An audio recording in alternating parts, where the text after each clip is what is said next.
So after 11 days of the UDF getting 102 MLAs elected, Kerala has a chief minister. I'm now joined by Mr. KJ Jacob, who's executive editor for the Deccan Chronicle in Kerala. Mr. Jacob, thank you so much for joining us. While Kerala seems to be rejoicing Satheesan being chosen for the chief minister's post, what do you see as the immediate challenges and apprehensions? Because already we are hearing some voices talking about maybe the domination of the Jamaat in this particular government, given the fact that Satheesan otherwise has been seen as someone who was able to balance the different communities well. Um, he'll have one too many issues that will hit him head on. The primary thing will be the dissatisfaction among the Congress leaders. Ramesh Chennithala has reportedly said he's not going to join the cabinet. This is what I hear from the channels here. This is one of the biggest problems that he's going to face. And he talks about, it's all about team building, and he's going to face the problem when he starts building the team. Because he doesn't have many followers within the legislature party. He's known as a tough taskmaster. He's a nonsense team leader. No, that doesn't work in a political party. Even in a cabinet, the chief minister is considered as the first among the equals. He cannot command others, especially in our scheme of things, and especially in Congress. So the kind of management practices that he has practiced till now are unlikely to work when he is going to start his team as a cabinet. So that's going to be a Are major you problem. suggesting? Are you suggesting? When the leaders from Delhi, whether who came down to do the head count and ask the MLAs, it seems that many of them, obviously more than 40, at least almost 50 of them, expressed support for a KC Venugopal, and Satheesan seemed to have very few MLAs leading such a team who had actually selected KC as the CM. Is that going to be the challenge? Is that what you're suggesting? That could be the MLAs. The Elect. choice the MLAs, the choice of Venugopal, maybe because they got tickets thanks to Mr. Venugopal. But that apart, as much as I understand of Mr. Satheesan, he's a tough taskmaster. He is not exactly the team player that he claims himself to be. He's a team leader with an iron fist, which is highly unlikely to work in a cabinet system. So that's going to be a problem, and he will have the. I mean, it's an obvious fact that most of them were the first choice of most of them was Mr. Venugopal. So that animosity can be there, but it's Congress at the end of the day and power. They can definitely reconcile to that fact. So maybe he'll find it tough cobble together a cabinet. And then, as you mentioned, the problem is that now you mentioned about Jamaat-e-Islami. Satheesan never had an image of being anything to do with anything communal. He's a typical Congress leader in Kerala. I mean, nobody, and for that matter, whether it's Ramesh Chennithala or Venugopal or Satheesan, most of the leaders, maybe some of them are believers. I mean, Satheesan, he has told me once, he's a true believer of Hindu faith, but his faith is the real one, not the RSS kind of faith. So he's a true believer like any other Indian, and he can't be a communal person at all. But the problem is that he has allowed himself to be appropriated, at least seen to be appropriated by the political Islamist forces in Kerala. This is, I don't know whether it is to his liking or not, but this is the reality of it. The Jamaat-e-Islami channel has already gone to public saying that we were the force behind this. They have already claimed that we have set the agenda for this. Remember, Kerala, Muslim are 90%. They belong to the traditional Islamic faith. They are ultra secular people. Maybe they are very religious people, but in a multicultural society like Kerala, they have been there for the last 14 centuries, and they have been exceptionally secular. There's a very small shade of them, a share of them Maybe if you can put together all of them, it will be less than 10%. But they have a media presence beyond their share in the population. So with that influence, they have a hold on the narrative, even among the Muslims. That is why they go to the town saying that we have set the agenda for this election. This is going to be a problem which Mr. Satheesan will have to address primarily, because Kerala is unlike most Indian states. Kerala is about 47% minorities, about 30% Muslims, 17% Christians, and 55% Hindus. So this is one of the best combination that you can have anywhere in India. In And fact, uh, in the run yeah, up to the elections, we had met Mr. Satheesan and posed this question because even at that time, these apprehensions were being expressed. One about the Jamaat, two that IUML would become such a dominating partner that probably the Christian community is concerned about it, that they have a very dominating role. But Satheesan said, I don't even need to go through these organizations. Why can't the Congress directly reach out to the church and to the Muslim community as well? And that is what I do, he said. this is what traditionally Congress leaders have been doing, because the Muslim League, they don't accept themselves beyond the limit. They are a community organization. They are not communal at all, because they have been in power. They have been in the second position. They have been the mainstay of the UDF for the last maybe 40, 50 years, maybe more than that. This election So as well, they contributed a lot to the victory, oh isn't it? yes, oh With their yes, own oh 22 yes, oh seats and yes, the Congress oh seats as yes. well. Yeah. Oh yes, oh yes, and they have ensured that congressmen win most of the seats. So they have a definite share in this political push that Satheesan has now got. Now, I think he will have to grapple with this. He will have to primarily focus on ensuring that the communal harmony that Kerala is known for is not tilted. It's not that personally, I don't feel any problem of going to come up because Muslim League is in power. Muslim League has been in power whenever UDF was in power. So even the Christian communities did not find it all that difficult to deal with them, because, for example, education is an area where the Christian community is very active in Kerala. Most of the time, the Ministry of Education was with the Muslim League. They have lived with that. I don't think they have a problem as of now. They have it with them. But the problem is that, if this has happened basically because the Congress allowed this struggle, this wrangling for power, uh, you know, uh, they lasted for about 11, 12 days. So everybody going around the politics of Kerala was making a noise about it. So it was primarily a political discussion. Now everybody got into the discussion, and it has become very vexatious, very toxic. At Satheesan is elected at that point in time. Now, if he was chosen by the High Command on next Tuesday or Wednesday, half of this issue would not have been there. This is the making of the Congress High Command. I can't help say that this problem that he is going to face is the making of the Congress High Command. They could have 1 day, 2 day, 3 day. We can understand that it's a massive mandate, and they had known it that the UDF had an edge. Anybody who had a sense on Kerala's polity had known that the UDF had an edge on it. So they allowed it to drag on Not for only that, they had an edge also that this leadership issue was going to come up because even before the absolutely, elections, all absolutely. of us knew that there were these three contenders. Absolutely, absolutely. So they should have taken the precaution. It's highly, this is the way they are undoing the Congress in Kerala. They are undoing the political character of the state.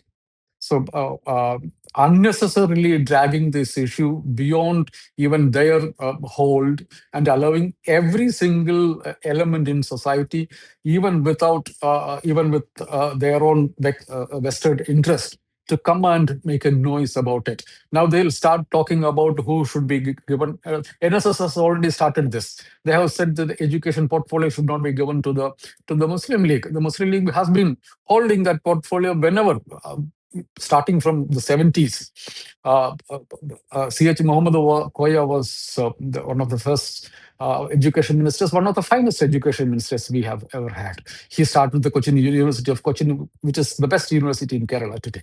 So there shouldn't be ideally a problem with that. These guys are trying to create, when problems were actually non-exist.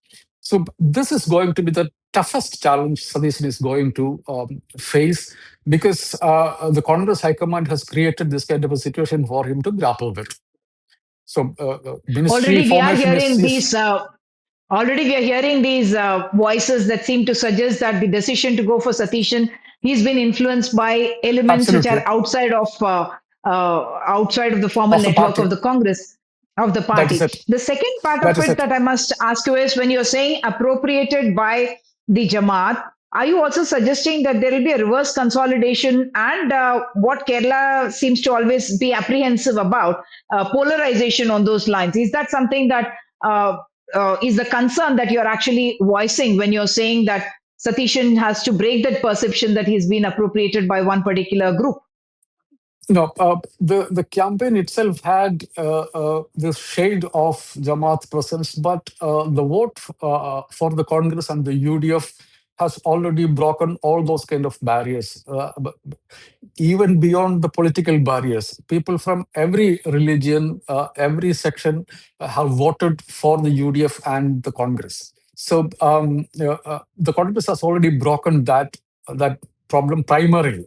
Now the care has to be taken to ensure that this doesn't go to the next level. As it stands today, Kerala is a united people. They have voted politically for the UDF. There, I can't see a communal polarization as it stands now. Maybe there are people from every community, not just from the minority community. People from the majority community have also overwhelmingly voted for the Congress. I strongly believe that people from the CPM cast their political vote in favor of the Congress because they had certain things to tell the CPM leadership which it was unwilling to listen to. So even they have voted for the Congress. So now Satheesan comes to power based on a universal acceptance, universal agenda for democratization of Kerala's polity. How does he handle it? How does he allow himself to be seen as representing all these forces is going to be the biggest challenge he and Jamaat-e-Islami and the political Islamists will definitely try their hands at it. They have already started doing it. NSS has started doing it. And this is going to have an impact on it. How the Congress is going to resist it, how the LDF, even though LDF is in the opposition, how the LDF sees it, sees these attempts by both of the communal forces on the fence. Now, they don't have a say in Kerala's polity in real terms, but they are smelling a chance here. So, how both the Yes. LDF and UDF are going to handle this potential for division in Kerala society? So, I believe that, and I have been writing that both the LDF and UDF, they together have a commitment to the Kerala society that these extremists do not get a foothold in Kerala's polity. Very, very important insights there about what you're reading into the future and therefore warning, in a sense, the chief minister to guard by. The other issue is, Satishan has promised many, many things. I mean, if we thought that the Kerala, the migration of youth, the remittance economy that we have been talking about, people have to go outside to get their jobs, or many seem to be doing that, but that was a big concern among many communities. Satishan, of course, came up with one template that seemed to give those answers. How difficult is it going to be for him to not just fulfill those promises that he has made? Obviously, people have bought into that dream that he has laid out before them. The second is also the Congress guarantees. We have seen a Telangana, a Karnataka, all of them reeling under the financial burden of those Congress guarantees, and Kerala already talking about a huge debt burden. Solution is I have when I was going about Kerala during the election campaign, I realized that Satheesan is a politician with his ear to the ground. Uh, uh, just talk about there is a separate ministry for the aged people. There's going to be a department to keep youngsters from going abroad. These are the felt needs of the people of Kerala, very ordinary people. There are aged people whose children are abroad. When I was going around in my village, there are financially, I used to come from that village. The village has prospered financially very well, like, no other state in India. But the problem was that there are only aged parents in their 60s or 70s with all the children abroad. So this is a felt need of it.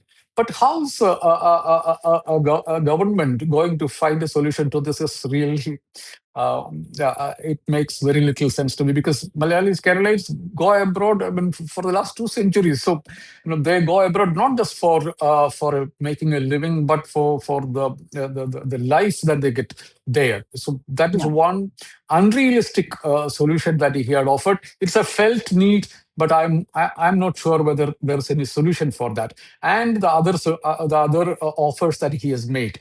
For example, for the when the ASHA workers went on strike, he said, Yeah.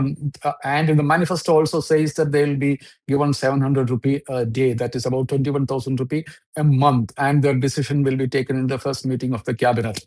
And then the five guarantees that that the Congress has promised. The Kerala, like most of the Indian state, and definitely with the southern states, which are in a fight with the union government, they're financially in very dire in a dire strait. So that has to be done, and he has offered solutions to this. It's a dreamy kind of very solution. Like, he said he was quoting Arthashastra and saying that, you can collect taxes like the way a honeybee collects honey from the flower. I mean, they are good narrative, but how it is going to be practiced is going to be, I mean, he has to prove, I mean, in your terms, he needs to walk the talk. And how easy or difficult one thing also we must understand that Satheesan is the least experienced among the Congress leaders in Kerala. Whether it is Ramesh Chennadilava is the most experienced. He was a minister when he was at 26, and he was minister in Karnataka, several cabinets. He was the KPCC president. He was an out and out organization man and administrative man. But Satheesan was never, And with the never experience even of an Delhi as well. Mm. abs. Absolutely, absolutely. And he never had any administrative experience. He never had any organizational experience as well. When he became the leader of opposition, that he got the first opposition to serve in a position which is pan Kerala base. Before, for example, K.C. Venugopal was the NSU president. Then he was the Youth Congress president. Ramesh Chandra was both, and plus he was PCC president for about 9 years. So he can find 100 followers in every single village, but not Satheesan. 100 congressmen, others can find, but Satheesan is unlikely to find that. So these are the issues. His inexperience, the unrealistic promises that he had made to the people, and the financial constraints that he is going to face. Life is not going to be very easy for him, but real leaders emerge when challenges are thrown at them. So it's possible. I'm sure that he's a brilliant strategist, because he knew what are the weaknesses of the present government. Uh, I for example, I believe that the outgoing government was one of the best governments Kerala has ever seen. But the political narrative was very, very weak. They have hit their own head very badly. They have lost their policies, the political policies, for the sake of running the government. So Satheesan was smart enough and brilliant enough to understand the holes in the LDF story, and he smashed at them. And this victory is is partly because of his brilliance to identify those holes and strike at them. So he's a smart strategist, but I'm not sure how practical it's going to be when it comes to governance and grappling with the real issues. Okay, thank you so much. Actually, very well summarized the challenges that he is going to face and also probably what he needs to watch out for in his tenure as chief minister. Of course, he has performed very well as the leader of the opposition. So let's just wish him well, the best wishes as the Absolutely. chief minister of Kerala. Thank you so much, Mr. Jacob, for joining us. My wishes to him too.